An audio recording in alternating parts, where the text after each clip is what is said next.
Good afternoon, everyone. Hello.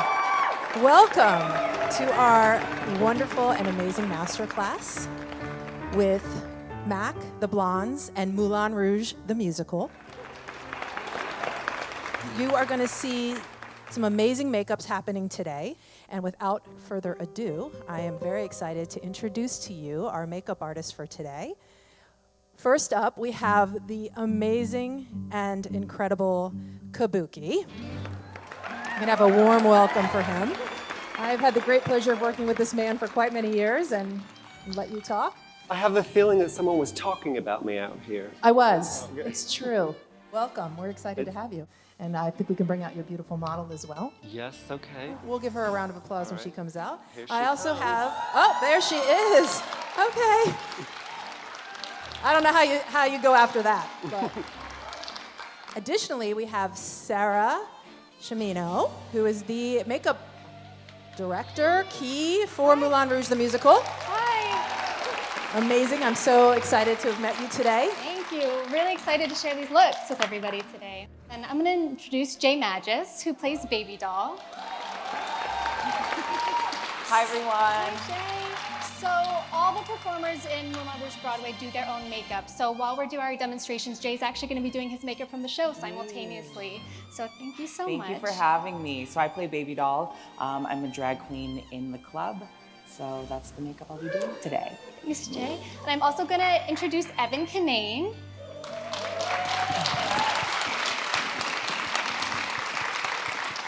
So I'm going to be doing my full demonstration on Evan.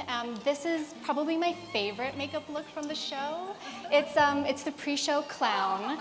So he's only on for a brief moment in the pre-show, but I think it's pretty special. So I hope that you enjoy.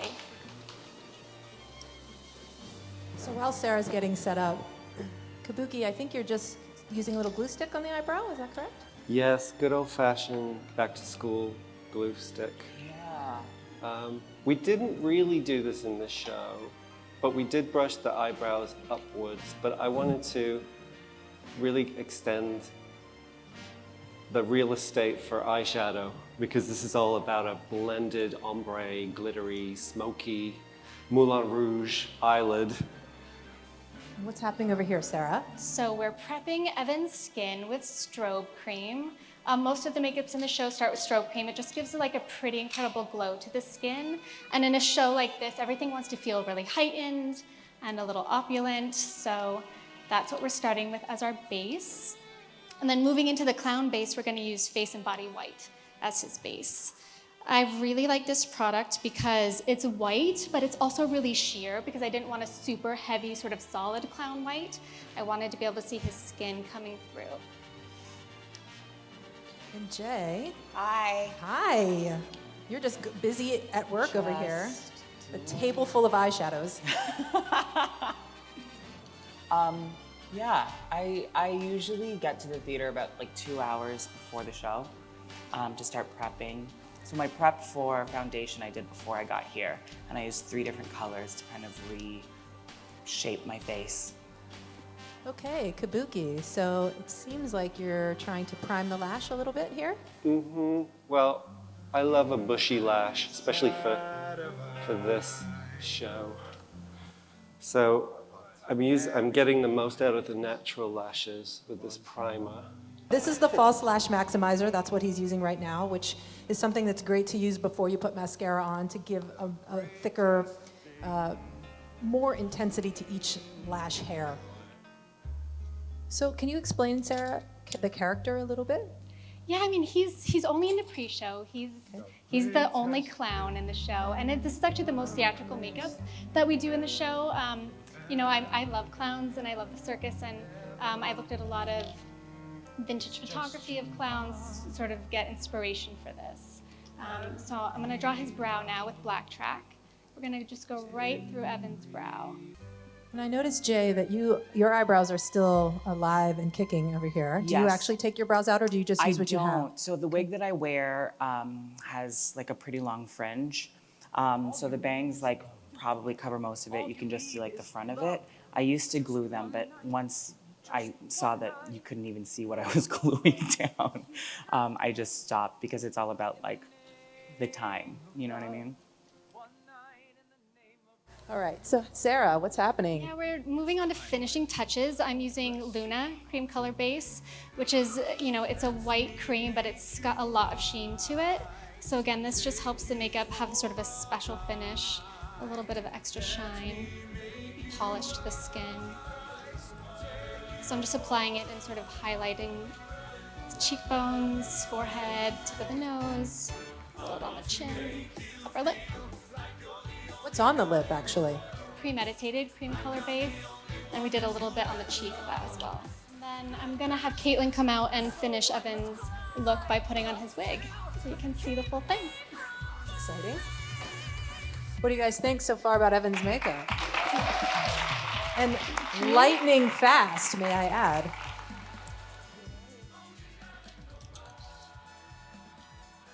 This effect that Kabuki's creating is really tremendous. Is it working? It is. It looks good. really cool. Audience, a round of applause for support and approval. Okay, Sarah, so I see you've got some brow action We're happening. just filling in Bahia's brows. We're using Brune eyeshadow. The shadow's nice because the powder holds throughout the show. Anything specific about the shape you're creating there? No, I'm just filling in her natural brow with this. Oh, Jay, we've got color happening Speaking of in the most color. interesting placement. Yeah. So the Lady M's, we have all of our blush on our temples. I go a little stronger than the other girls do, just because I feel like my character would. My character's name is Baby Doll, so it's kind of just like this really heightened kind of like version of, and I feel like it's more doll-like if you just like kind of see it like it's painted on as opposed to like really blended. So your colors are not blush and bashful? What is it? Pink and pink? It's full fuchsia. Yes, of course it is. It definitely is. This is Hush, cream color base. So highlights down the bridge of the nose, cheekbone, forehead, brow bone. Just to get that glow. How is the makeup? Amazing. Oh, Sarah, your fans. Thank you, guys. And can you talk a little bit about that process of, what's the time frame of designing the looks and working with, I'm assuming you work with the costume designer? Yeah, it sort of starts with the costume designer and the director. There's sort of a conceptual meeting, and we start looking at the renderings of the costume and also the hair and the color palette, just to sort of start to make sure everything feels cohesive. And I put together research, and we sort of share images back and forth. And then from there is when I have my fittings with the performers. Sort of set the looks, put the kits together, teach them the looks, and then we sit through the tech process and the dress rehearsals and look at it under lights and in context with all the other production elements. Jay, what's happening on I know you're doing your lips. I don't mean to be like a dentist and ask you a million questions while you're lining lips, but tell us what's happening here. So I'm 'cause it's lining quite my beautiful. lip. I do it so our lips have like so many different colors naturally. So I kind of try to emulate what my lip looks like without lipstick on.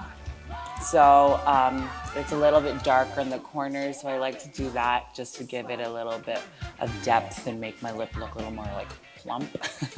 And then the highlighter that I use, Soft and Gentle, I use it a little bit on the center of my lip to just kind of bring it out more and just give it a little more depth. Thank you. Can you guys see his lip? It's gorgeous. The 90s called, and they want you to come show us how to do your lip. I live for it. Nice. And Kabuki's on lips too. I think you're using oak pencil, is that correct, It Kabuki? is correct, yes.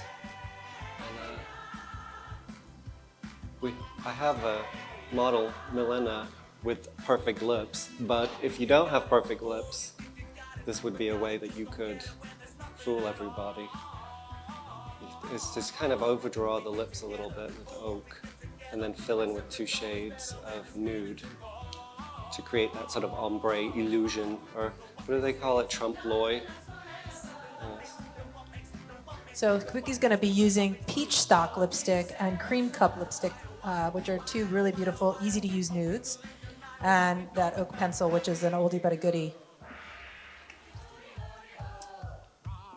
Any other finishing touches happening over here? I think we're good. This is a female ensemble look, so it's the soft, smoky gray eye, pink cheek, sort of deeper lip, and really highlighty skin.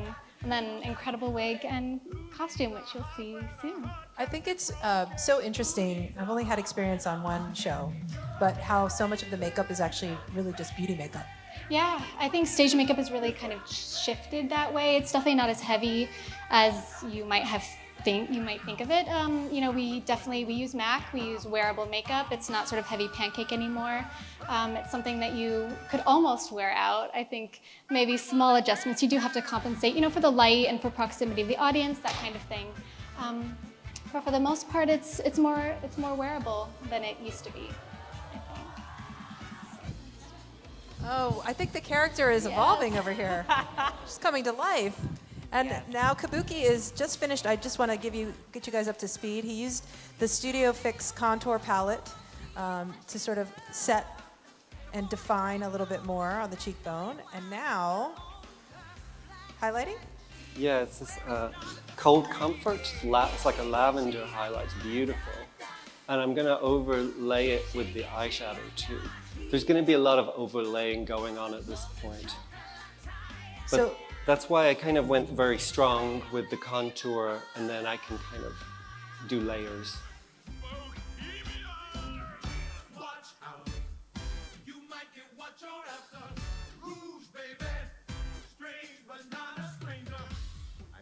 We're just up here in Kabuki's laboratory mixing glitters. One of the things that we have mixed up here is our white iridescent glitter with shine mixing medium to create sort of, again, another layer of texture and dimension. One more mascara. Where's that fan brush gone?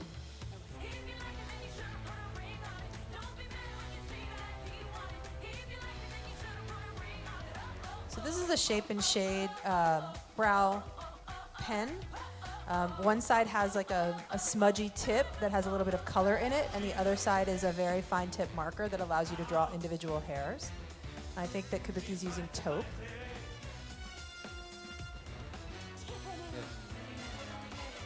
Oh, everyone get ready, because it's about to happen on your pants. I almost spilled the glitter all over the stage.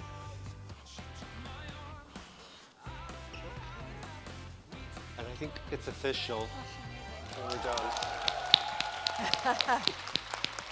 Absolutely stunning. Wow. Thank you guys so much. Such incredible work. I do want to give a round of applause to Kabuki and to Sarah. Really amazing work. And to our gorgeous models and performers. And to all of you for being here with us today. Really means a lot.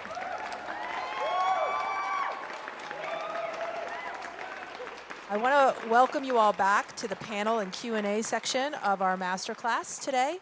Okay, so I think first we're just going to go around and talk about kind of how everyone is connected here today. We have a lot of collaborations kind of meeting together. Moulin Rouge, the musical, opened in July of this year. And as we were leading up to the show opening, we were talking about what could we do within the Fashion Week window that would celebrate fashion, music, and Moulin Rouge. We felt like all those things were such a part of the show. And we got a call from IMG saying, hey, what about the Blondes doing something uniquely with them and maybe even doing it at your theater? And so kind of smash cut to the most ambitious, exciting, amazing thing you could ever try to do, especially we had just opened our show. And we basically opened our show and then we started rehearsing the Blondes Moulin Rouge show, which was this incredible mashup of the artistry that you do. What I loved about it is, finding partners who align with what you do is really, really amazing. When you find people who are craftsmen and artisans and storytellers and theatrical and everything that Moulin Rouge is what the blondes do. And so it was actually this incredible opportunity. And from our side of it, we thought we'd have a party, but instead we had a fashion show in our theater. Needless to say, when IMG approached us with this idea, we were already, obsessed with Baz Luhrmann and the films that had informed our work previously. So naturally, we freaked out. Yeah. And we're like, how can we possibly, add anything to what Baz and Catherine had already created? How can we add something special to what they're already doing for the Broadway show? Once we got to see the actual show, our wheels were instantly spinning with ideas. Were incredible. Absolutely. Everything was so inspiring and so immersive. When you walk into the space, it's so incredible. So it was the perfect venue, for what we always try to do, which is, go over the top. Yeah, I knew for a show like this, makeup was going to be a really important visual element of the show. So whoever we partnered with and had a relationship with was going to be really important. And I didn't get sort of the final say, but I was really hoping it would be MAC. They have a line that's really wearable and really current, and it's actually really useful for stage because stage has sort of taken a turn towards more naturalistic makeup. But they also, they really carry products that suit themselves for really heightened theatrical expression, like the paint sticks and the cream color bases. So I was really rooting for MAC and really relieved when we ended up having the partnership. And I feel like so many of the looks are possible because of their support, and I'm so thankful for it. Well, MAC has always been, the ultimate makeup, Aladdin's cave for forever. Since when I came to New York in the 90s, that was always like, oh, go to MAC and get your MAC. Your lip gloss. It was always like the best, and almost like every Linda Evangelista in the East Village had her MAC makeup, kit. And then when I did, before I did fashion, when I did Sex and the City and Party Monster, MAC was really supportive in providing products, and the people and the products are great. The products are so good, and it draws people that are inspired to play with the makeup. So it's been this great journey. What's cool about the Moulin Rouge is the fact that, and especially what they tried to do with the Broadway show, is mix sort of a modern day feel with the old, like, sort of Toulouse-Lautrec. That was sort of like the theme. It was a loose take on it, and they sort of modernized it with the music, and it felt new, it felt fresh, but it still maintained that integrity of that wonderful love story. At the show, people who go to Moulin Rouge, they go to be a part of something. Everyone's there to be a part of it. Everyone's there to be them true self and be a part of it, which is kind of like what the Moulin Rouge was. It was rich and poor. It was all, just the MAC mud. It was all ages, all races, all genders, and everyone had a place that they could go to that they fit in. And that's what the values of it are, and that's why I think people, the design actually feels quite contemporary. Something I'm really into right now, and I hope it's not a trend, I hope it's sort of a turning point in makeup, is just the idea that, makeup is genderless and that it belongs to everybody, not like a particular gender identification. So that's just something I'm really into, and I hope is lasting. I love that variety, that candy box, and seeing all those things that you can play with, and like makeup, put some glitter on it and mix this color with this color. It's like, I think that the trend is towards honesty and expression and creativity. Another round of applause for our amazing panelists today. Thank you so much, everybody. Thank you. Thanks.